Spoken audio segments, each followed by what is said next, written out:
I am a massive free speech proponent. I'm not going to sit here and say, you should be kicked out because of your speech. I'm talking about but you kind of are. A series of criminal behavior. Yeah, you kind of are, I'm talking about Come on, you a are. series of... In this video, Piers Morgan has Ana Kasparian of the Young Turks, Tyler Cohen from his own channel, and Benny Johnson, the right-winger from The Benny Show, on to talk about a variety of subjects. In this clip, they cover Doge, they cover Israel, Gaza, and free speech. And, I think it's pretty interesting. I haven't been doing a lot of Ana Kasparian stuff. The Young Turks, I don't know. I just got sort of a sour taste in my mouth, but I have really been following Tyler Cohen a lot recently. So this kind of brings it all together. And Benny Johnson is a familiar boogeyman. He is very triggering, and he's just full of crap. So anyway, let's take a look at this together. I'll have thoughts, and then I want to know what you think in the comments. Elon Musk stroke Doge. There's a lot to unpack here because they are finding a lot of evidence of waste. They are finding a lot of evidence of abuse and so on. But they're also firing a lot of people. And Musk is now being targeted with companies like Tesla, with people, who used to support him vociferously, now turning on him and burning Teslas and so on and so on. So I guess my two questions would be, is Doge washing its face? Is it proving its point enough to justify it? And how long do you think Elon Musk is going to put up with the damage to his existing businesses if they carry on being as pretty devastating as they've been with Tesla? Do you think there's a chance he walks away from this? I don't know if Elon Musk is even tempted to walk away from what he's doing. It seems like he gets a lot of enjoyment out of triggering people who are upset at the potential of losing certain entitlements that they have paid into their entire lives. The Social Security Administration is really suffering right now, and we're talking about the entitlement program that working Americans paid into their entire working lives. And now, recipients of Social Security are unable to get a live person to talk to if they haven't received their Social Security check. 7,000 people were fired, and 10 field offices for the Social Security Administration were shut down as a result of Doge's actions.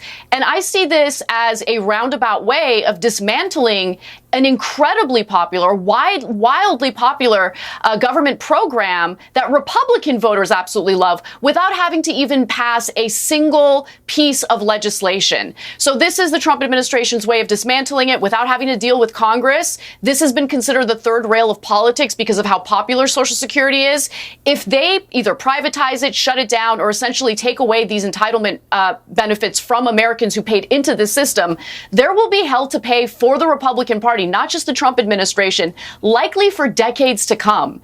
They're really playing with fire on that issue. We'll see what happens. But the final thing I'll say is I condemn anyone who engages in any violence, including burning, firebombing Teslas, attacking people simply because they drive Teslas. People who do that are absolute scum, and they're counterproductive to the peaceful protesters who have been, protesting outside of Tesla dealerships or whatever. They have every right to do that. And those people are not the same as the scummy individuals who are causing real violent acts and damage to, these dealerships. Okay, before I come to you, Brian, Benny, on Elon Musk, he's doing this for nothing. He doesn't need to do it. He clearly enjoys it. He's sort of reveling in it to a degree.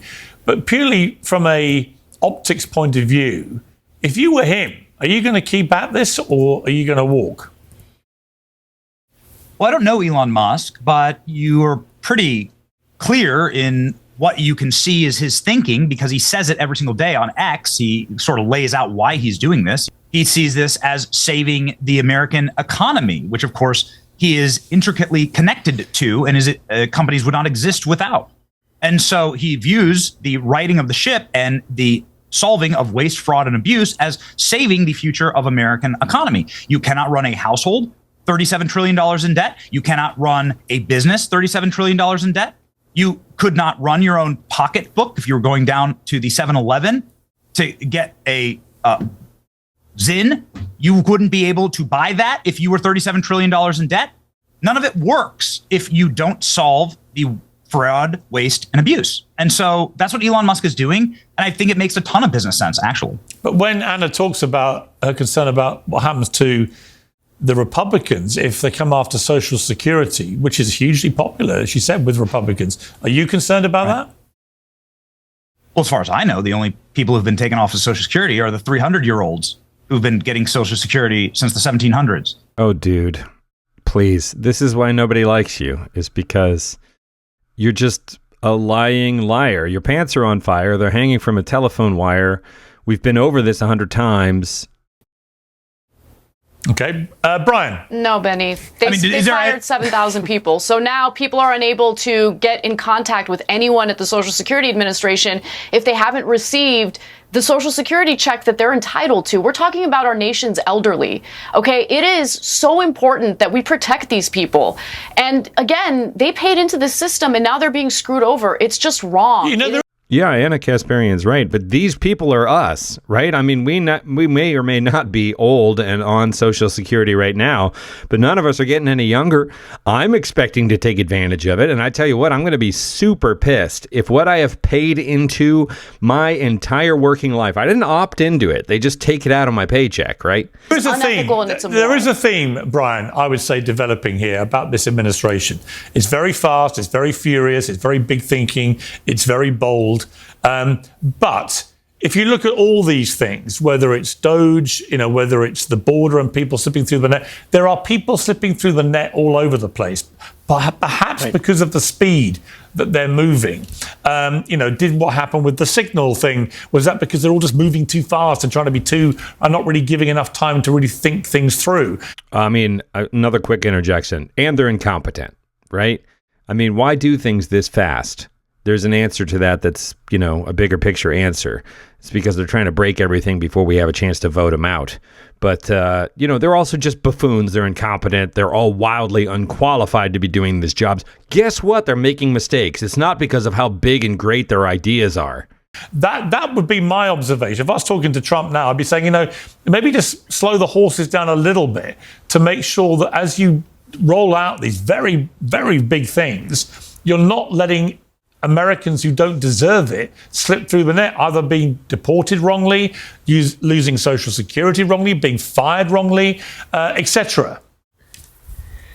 Well, look, I would say the easy analysis of this is to say that they're incompetent. And I do think that they're incompetent to a degree. But I also think that in large part, this is what they want to do. Elon Musk isn't incompetent, is he? I mean, let's be clear. He's one of the most brilliant minds in America. Which brings me to my second point, is in large part, this is what they want to do. I mean, they'll trot out their talking points, and Benny brought out one of these things that, they're looking to just get the debt under control.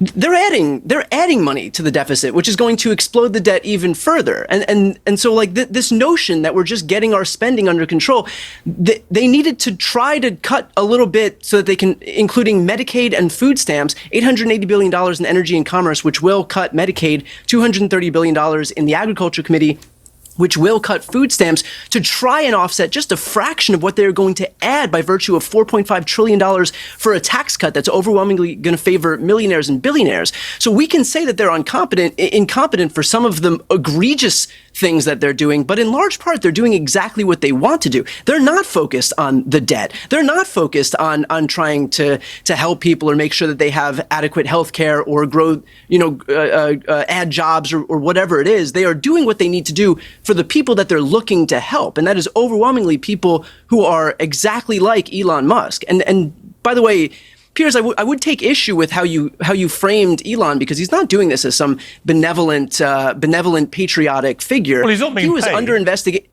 He was under investigation by nearly every single agency that he and Donald Trump have gutted, whether through gutting the agency itself or firing the inspectors general. Department of Labor, NLRB, USAID, CFPB, EPA, and so this isn't some indication of like benevolence by this patriotic figure. Yeah, but hang on. He's deriving being investigated or even sued. That's perfectly reasonable, normal business practice. It's whether those investigations or lawsuits lead to anything being actively overturned or then being punished for it. Trump is already on the record as saying, look, I will accept the ruling of judges on these things if we get challenged. But I'm not going to be blasted off my mission statement I made as a candidate. Many people would say, and I think there's merit to this, Trump is doing exactly what he said he'd do.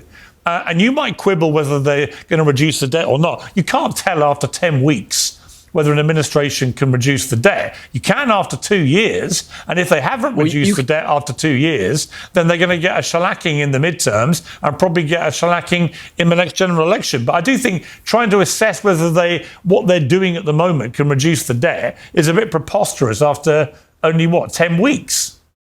Well, it's not preposterous if you have the CBO score that shows exactly how much is going to be added to the debt.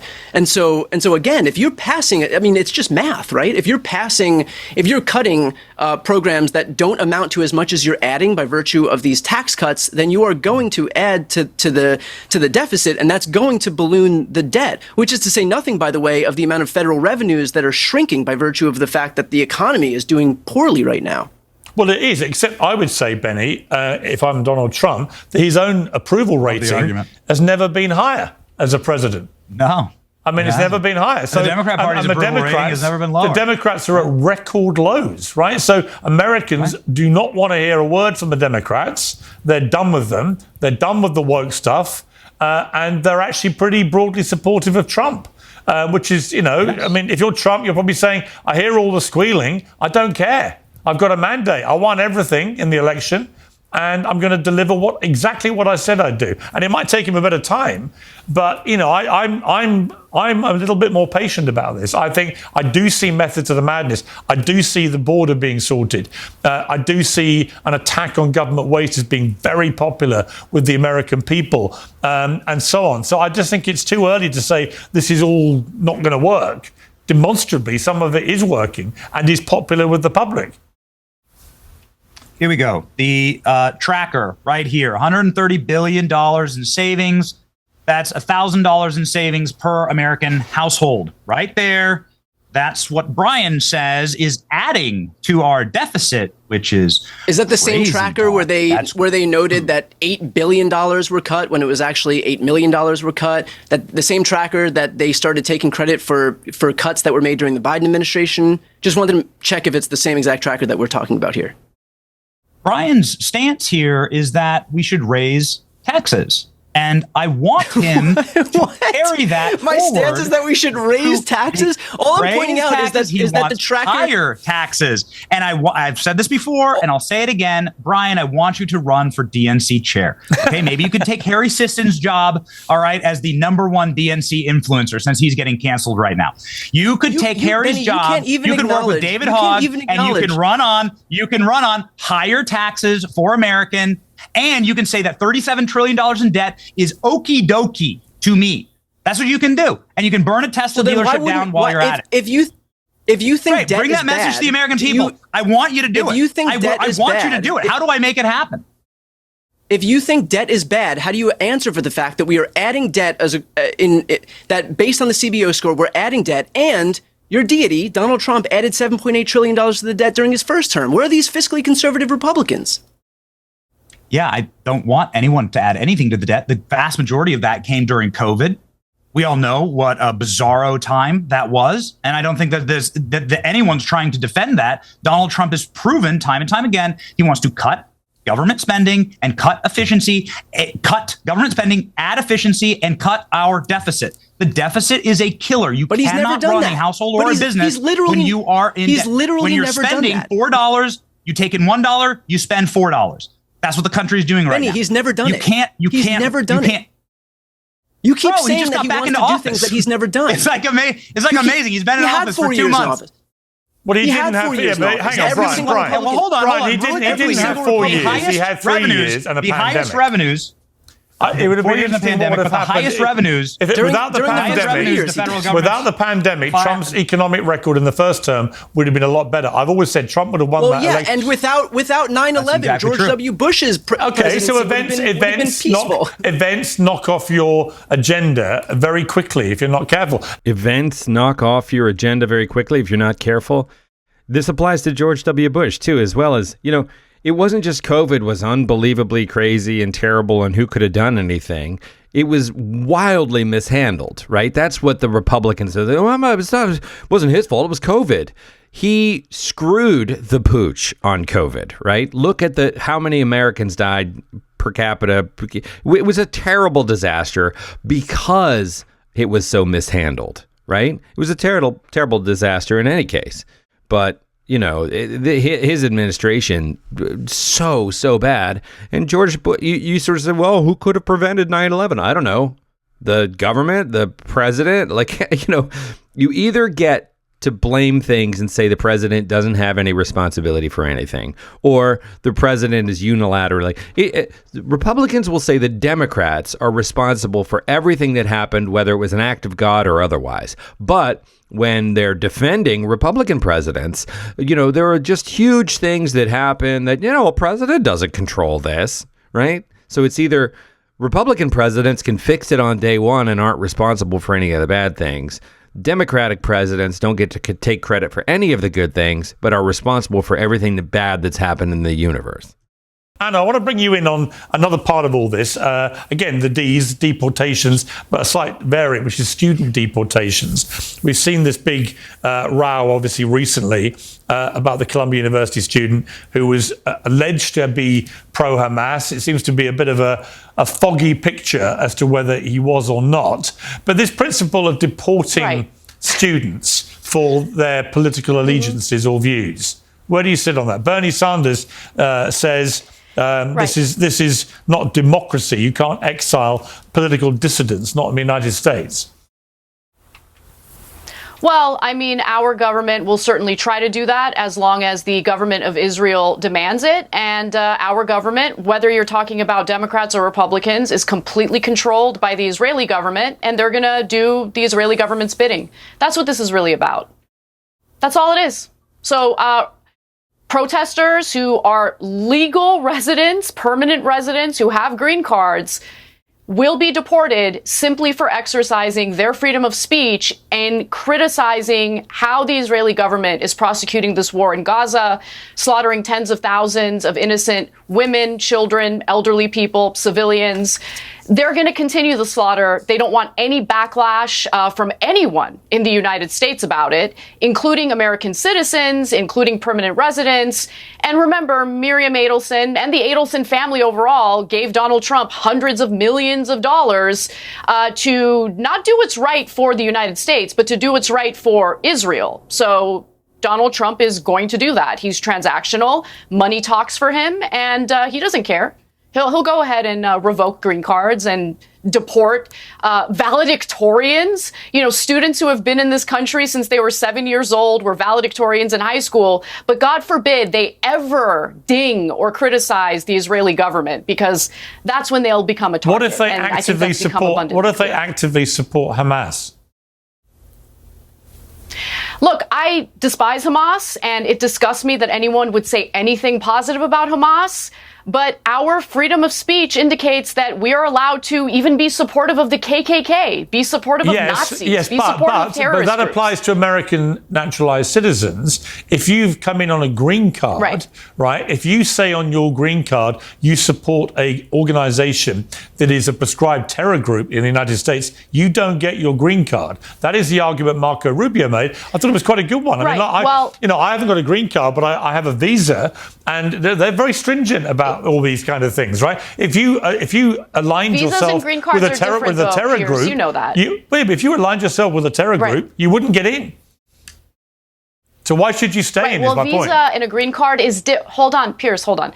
Visa and green card is different, as you know. Course, yeah. Someone who's a permanent legal resident is, you know, it's like one tiny step lower than a naturalized citizen. And the point is, whatever allegation the Trump administration is making against these green card holders, it needs to be adjudicated by a judge. Again, it goes back to the issue of due process.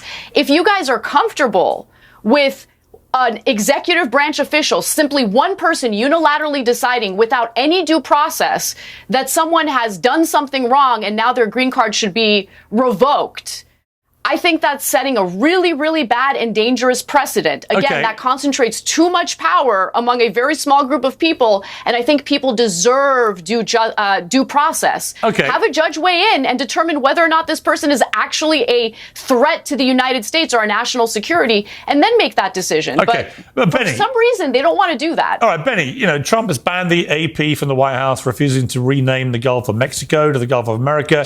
He's kicking out student protesters for having views he doesn't like. He wants CNN to be banned from the airwaves and so on. A lot of people saying, hang on, aren't you supposed to be Mr. Free Speech, Mr. President?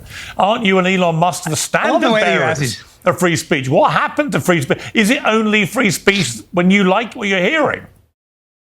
I love the way that you ask these questions, Piers. You're like my schizophrenic aunt. It was like Thanksgiving dinner after a box of wine. Because in 1 second, you're like, Anna, this scum should have been deported as a member of Hamas. This scum said that they need to be out. And he said the end of Western civilization is what they're here for, which, in fact, they did. And then in the same question, you're like, Trump's just deporting students because he doesn't like what they say. Right. You can't have it both ways, Piers. Is this guy a supporter of a terrorist group? As somebody asking the questions, I can ask you all difficult questions phrased in different ways. The one thing you just said that really offended me, I would never drink wine out of a box, ever, ever.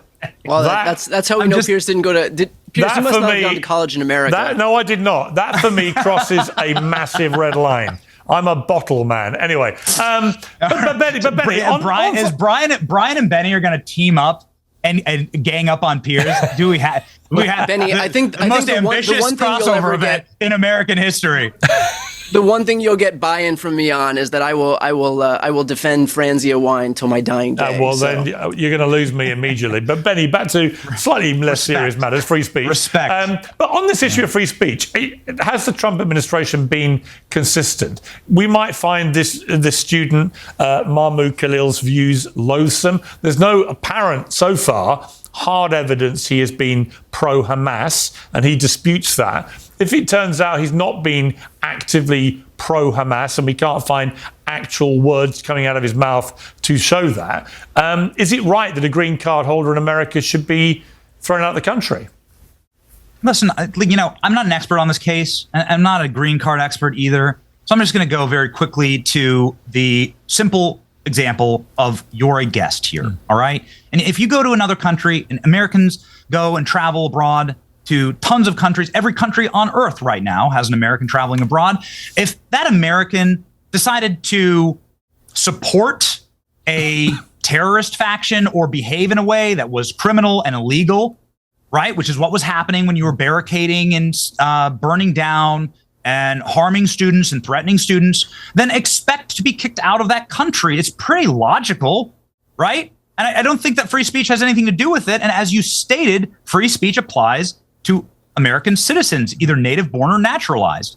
That the Constitution applies to us, not to guests here. So it's the same thing as the criminal alien argument. All right. You don't get the same rights if you are a guest here, especially if you came here illegally, right? Although, funny enough, I did discover when Alex Jones tried to have me deported for my views on gun control, I did discover that First Amendment rights apply to me, even though I'm not a citizen, if I'm in America. And so Barack Obama saved me for the gleeful American nation by saying I was entitled under my First Amendment rights, even though I'm not a citizen, to be critical of the Second Amendment.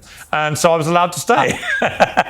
So I thought you were allowed to stay. I did get exactly the same rights to free speech that you did in your country. And I was very grateful, by the way. Brian. I thought you were allowed to stay because you played the Pigeon Lady in Home Alone 2, and it's a classic. Right. Benny's wrong. The Supreme Court has ruled that guests here are entitled to rights under our Constitution while they're here as well. And look, the truth is that if we are, if we are actually abiding by this idea, attacking students, right, and like attacking universities and barricading yourself. I mean, that's not a right under the Constitution. I'm saying that the guy physically attacking or verbally. I'm saying it's bad behavior if you're a guest in a country. That's all I'm saying. I am a massive free speech proponent. I'm not going to sit here and say, you should be kicked out because of your speech. I'm talking about a series of criminal behavior. Yeah, you kind of are. I'm talking about a series of Zing. We're going to end where we began. This is a good long clip. Let me know what you think in the comments, folks.